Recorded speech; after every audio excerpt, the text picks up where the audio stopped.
Hello guys, I am Dr. Pratibha and welcome to VT Biology.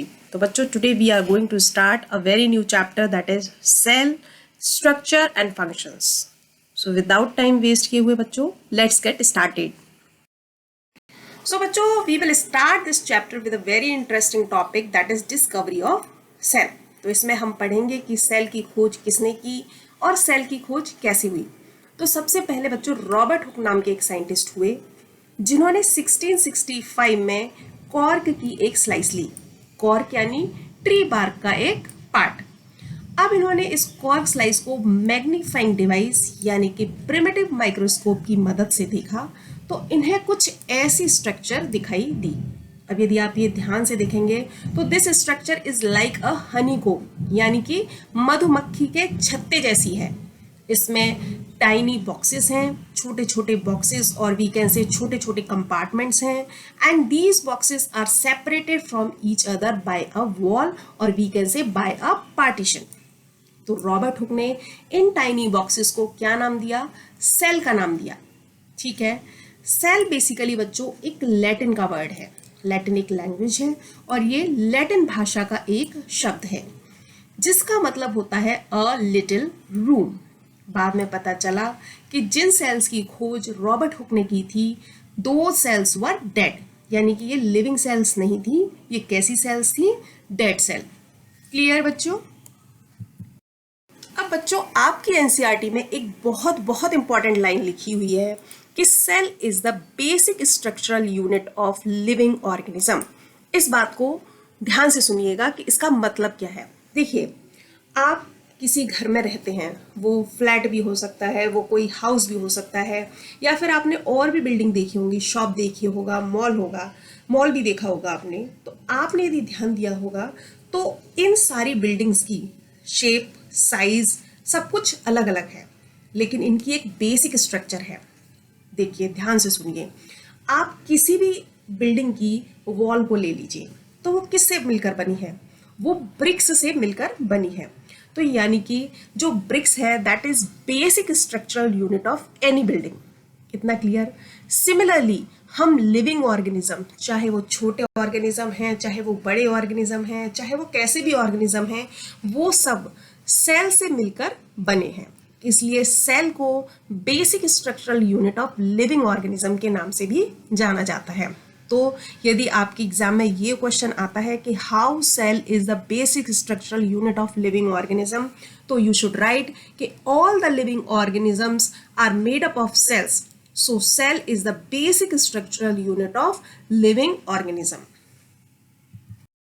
बच्चों अभी अभी हमने पढ़ा कि सारे के सारे जितने भी लिविंग ऑर्गेनिजम्स हैं वो सेल से मिलकर बने हैं.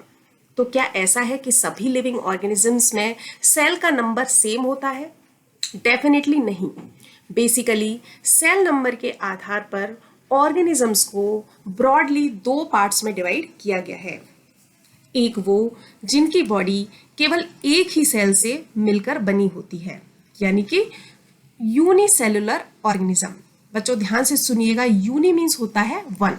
तो organisms whose body is made up of only one cell are called as unicellular organism. इसके अपोजिट मल्टीसेलुलर ऑर्गेनिज्म क्या होंगे?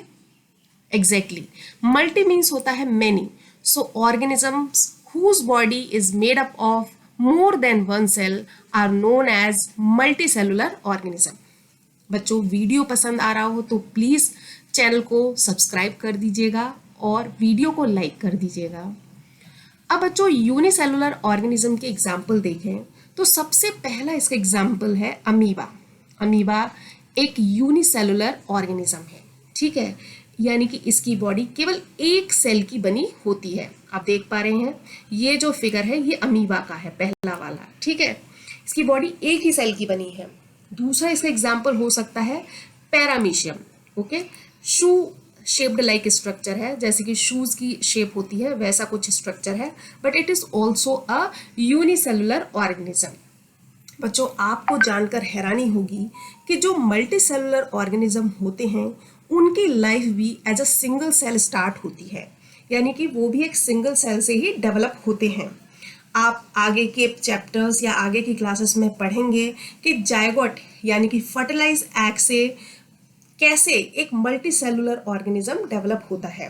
It means multi cellular organism की लाइफ भी एक सिंगल सेल जो कि फर्टिलाइज एग होता है उससे स्टार्ट होती है, बाद में एग मल्टीप्लाई कर करके एक मल्टी सेलुलर ऑर्गेनिज्म बना देता है।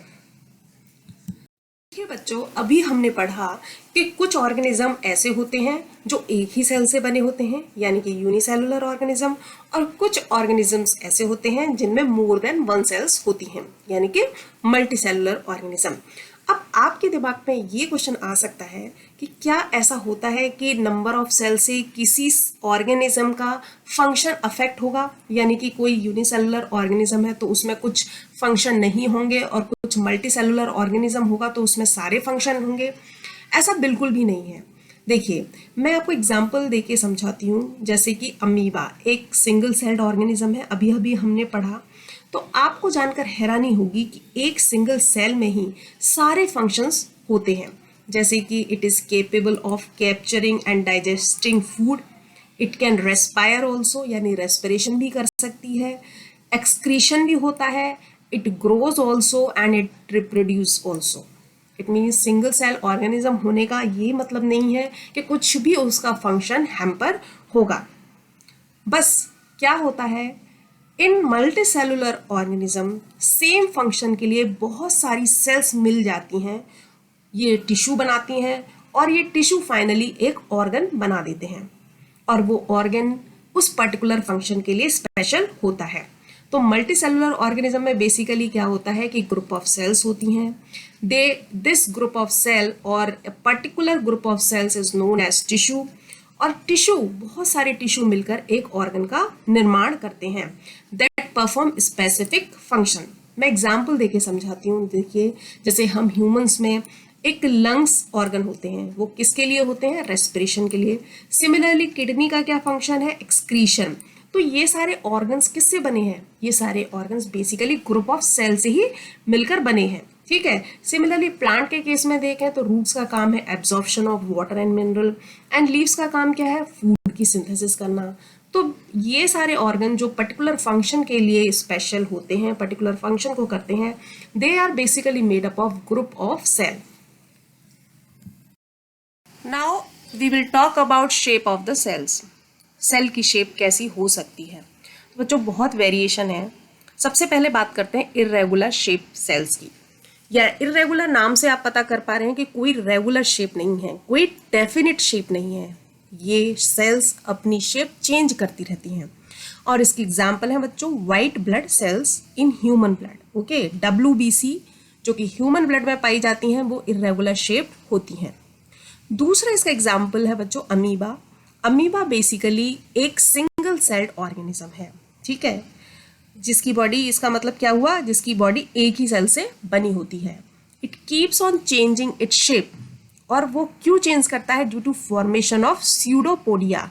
स्यूडोपोडिया मीन्स फॉल्स फीट, और इस फॉल्स फीट और स्यूडोपोडिया की वजह से ही इसके मूवमेंट और फूड कैप्चरिंग में हेल्प होती है, ठीक है, इसीलिए अपनी शेप चेंज करता रहता है। दूसरी वो सेल्स जिनका शेप होता है स्फेरिकल और राउंड, और इसकी सबसे बढ़िया एग्जांपल है बच्चों RBC यानी कि red blood cells in human blood. तीसरा शेप जो आपकी NCERT हमें बताती है बच्चों वो है स्पिंडल शेप, यानी कि ये लॉन्ग होंगी और at the ends they will be pointed. इसका एग्जांपल है बच्चों मसल सेल्स। मैंने यहाँ पर इमेजेस भी बना रखी हैं, तो ये इमेजेस से आप थोड़ा सा आइडिया लगा सकते हैं बच्चों कि स्पिंडल शेप्ड सेल कैसी होती हैं।